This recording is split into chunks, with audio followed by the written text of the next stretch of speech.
Hello guys, this is your Saranya. இப்போ நம்ம பார்க்குற வெரைட்டி வந்து ஒரு ஹைப்ரிடு, ஒரு டிஃப்ரெண்ட் டைப் ஆஃப் கலரு. இது வந்து நம்மளுடைய 3 month பிளான்ட்டு.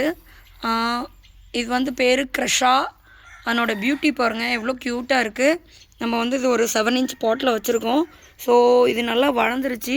நம்ம ரீபாட் பண்ணணும் இன்றைக்கி ஈவினிங்கு. வெறும் குட்டி பாட்டில் தான் இருக்காங்க பாருங்கள். ஜஸ்ட்டு 7 inch பாட்டில் இருக்காங்க.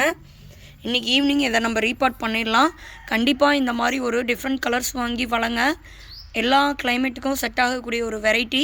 ஸோ க்ரஷா வந்து அவ்வளோ க்யூட்டாக இருக்காங்க. இப்போ இது ஸ்மெல்னு பார்த்திங்கன்னா மாட்ரேட்டாக இருக்குது. ஸோ கைஸ், கண்டிப்பாக இந்த மாதிரி ஒரு டிஃப்ரெண்ட் கலர், ஒரு பிங்க்கு எட்ஜஸில் வந்து பாருங்கள், ஒரு பிங்க் ஷேடில் இருக்குது. இது ஒரு ஆரஞ்சுன்னு சொல்ல முடியாது, ஒரு பீச் கலர் மாதிரி இருக்குது. ஸோ கைஸ், கண்டிப்பாக இந்த மாதிரி ஒரு இப்போ ரேராக எக்ஸாட்டிக் கலர் வளர்க்கணும்னு நினைக்கிறவங்க இது கண்டிப்பாக வாங்கி வளங்க. Bye guys.